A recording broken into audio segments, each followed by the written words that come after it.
दादा अचानक गेले आणि सुनेत्रा वहिनी उपमुख्यमंत्री झाल्या. वहिनी दादांइतक्या आक्रमक नाहीत आणि त्यांचा वचकही दादांइतका नाही, म्हणून त्यांच्याकडे कमी खाती देण्यात आली. अशी चर्चा होत असतानाच वहिनींनी असा गुप्त गेम केला की ज्यानं सगळ्या पक्षांचे धाबे दणाणले. वहिनींनी असं काम केलंय की ज्याने सगळ्यांना विचार करायला भाग पाडला आहे. जे लोक राष्ट्रवादीची चावी आपल्याकडे घ्यायला पाहत होते, तसेच वहिनींची शक्ती कमी करण्यामागचा जो डाव होता तो हाणून पाडण्याचं काम वहिनींनी केलं. वहिनींनी एकच मेसेज दिलाय की त्या मेसेजनं अक्षरशः मोठमोठ्यांच्या पायाखालची जमीन सरकलीय. एक असा गुप्त डाव टाकला ज्यानं सगळ्यांचीच बोलती बंद झालीय.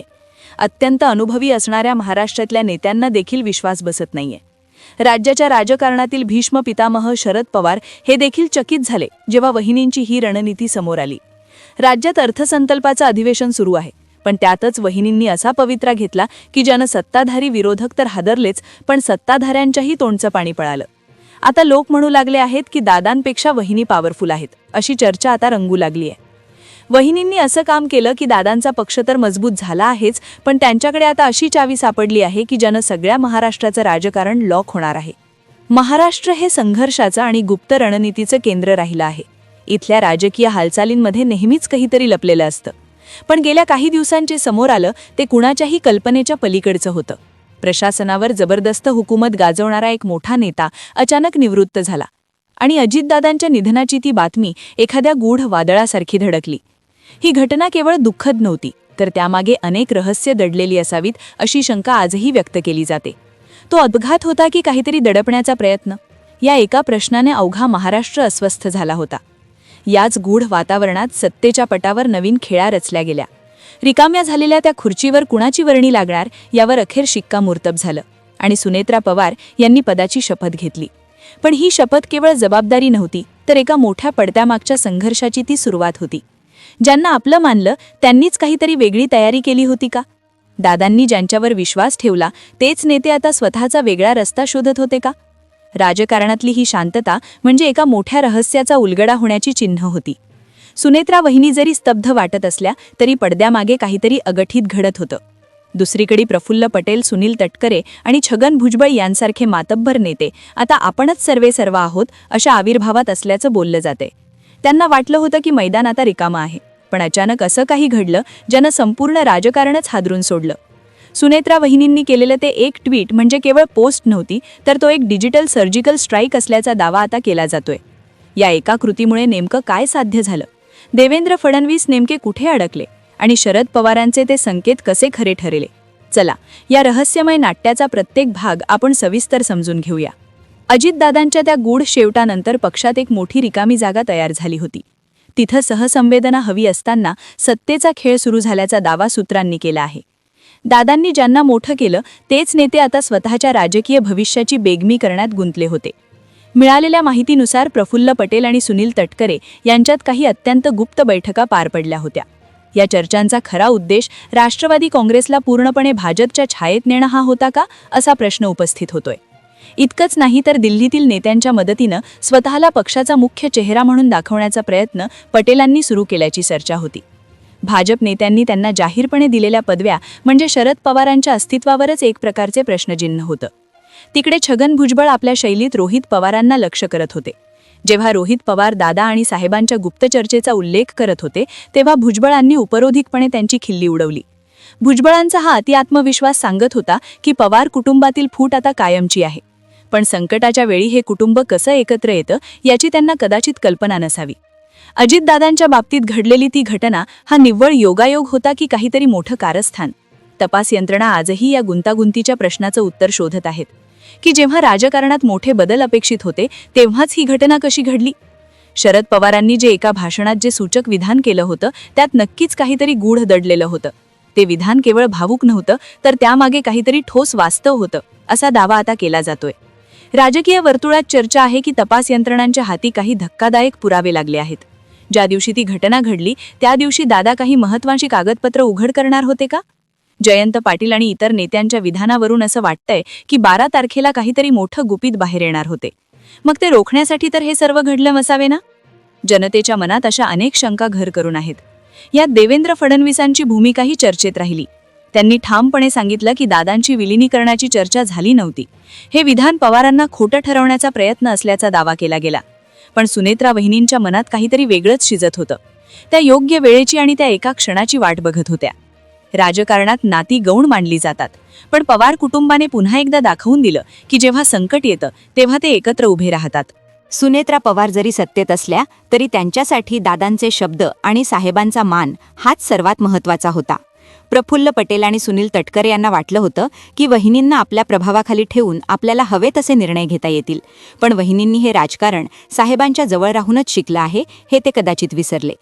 रोहित पवारांना जेव्हा कमी लेखलं गेलं तेव्हा त्यांच्यामागे साहेबांची अदृश्य शक्ती आहे हे कोणाच्याही लक्षात आलं नाही.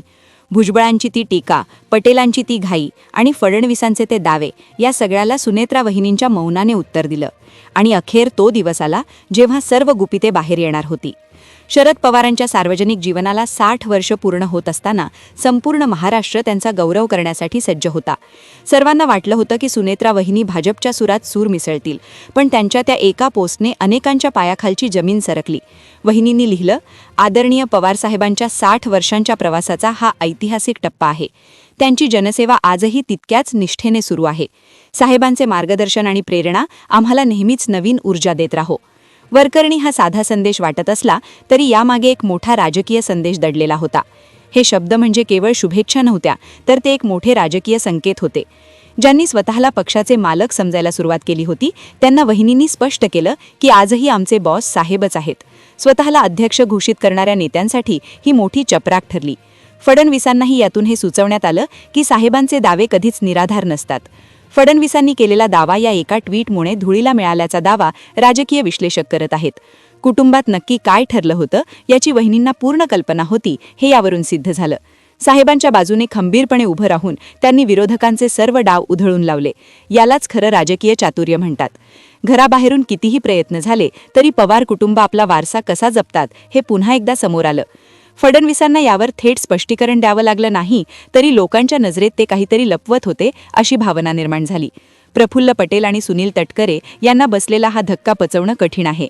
ज्यांनी साहेबांच्या अधिकारावर प्रश्नचिन्ह निर्माण केलं होतं त्यांना वहिनींनी आरसा दाखवला. यातून हे स्पष्ट झालं की पक्षात कितीही मतभेद असले तरी सुनेत्रा पवार साहेबांच्या विचारांशी कधीही प्रतारणा करणार नाहीत. भुजबळांनी जी रोहित पवारांची टिंगल केली होती ती आता त्यांच्यावरच उलटल्याचं बोललं जाते. रोहित पवार जे सांगत होते त्यामागे ठोस आधार होता हे वहिनींच्या कृतीने अधोरेखित झालं. म्हणतात ना, एक सुनार की 100 लोहार की, तसंच वहिनींनी एका कृतीने 100 राजकारण्यांना गप्प केलं. त्यांनी एकाच वेळी 3 गोष्टी साध्य केल्या. 1. पक्षांतर्गत महत्वाकांक्षी नेत्यांना लगाम घातला. 2. भाजपच्या रणनीतीला शह दिला. आणि 3. साहेबांच्या निष्ठेवर संशय घेणाऱ्यांना चोख उत्तर दिलं. या एका घटनेमुळे राज्याच्या राजकारणात साहेबांचं महत्त्व पुन्हा एकदा सिद्ध झालं.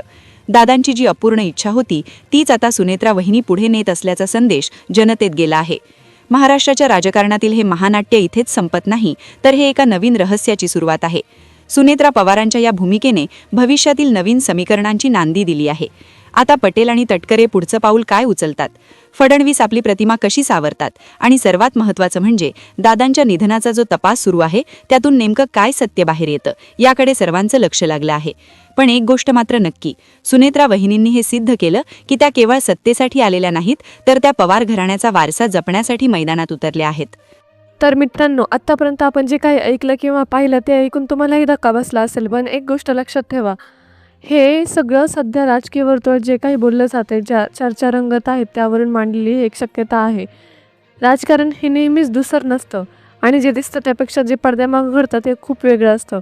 आज सुनेत्रा वहिनींकडे ज्या नजरेने पाहिलं जात होतं ती नजर आता बदलू लागली आहे. दादांच्या जाण्याने जी पोकळी निर्माण झाली होती ती केवळ सत्तेने भरून निघणारी नव्हती, पण वहिनींनी ज्या पद्धतीने संयम राखला आणि योग्य वेळी जी गुप्त रणनीती आखली त्याने हे सिद्ध केलं की पवार हे फक्त आडनाव नाही तर एक राजकीय शाळा आहे.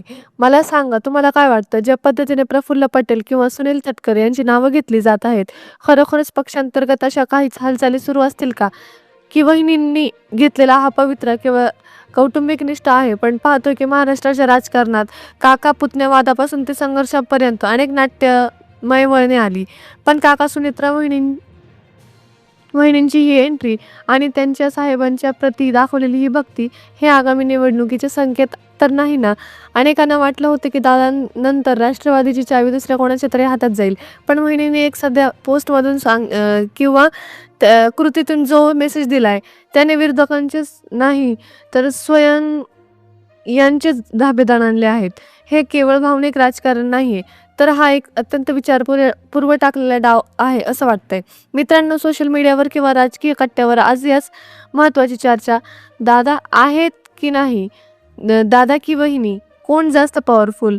मला वैयक्तिकरित्या असं वाटत आहे की सत्तेपेक्षा विश्वासार्हता महत्त्वाची असते आणि वहिनींनी जी पुन्हा एकदा साहेबांची चरणी अर्पण करून जुन्या कार्यकर्त्यांना एक दिलासा दिलाय. पण ही चर्चा इथेच थांबत नाही. तुमच्या मनात काय चाललंय? तुम्हाला काय वाटतंय? सुनेत्रा वहिनींचा हा मास्टर स्ट्रोक भाजपाला जड पडणार आहे का? की शरद पवार साहेबांच्या मार्गदर्शनाखाली राष्ट्रवादी पुन्हा एकदा त्याच जोमाने उभी राहणार? तुमची मतं खाली कमेंट बॉक्समध्ये नक्की कळवा, कारण तुमच्या कमेंट्सवरूनच आपल्याला समजतं की महाराष्ट्राच्या जनतेच्या मनात नेमकं काय शिजतंय. आणि ही माहिती जर तुम्हाला तर्कसंगत वाटली असेल तर व्हिडिओला लाईक करायला विसरू नका. शेवटी एकच सांगते, राजकारण हे अनिश्चिततेचा खेळ आहे. आज जे मित्र उद्या शत्रू असू शकतात आणि आज जे शांत आहेत ते उद्या मोठा धमाका करू शकतात. आपण फक्त वाट पाहू शकतो की येणाऱ्या काळात या रहस्याचा उलगडा कसा होतो. धन्यवाद. पाहत राहा, तुमचे विचार मांडत राहा.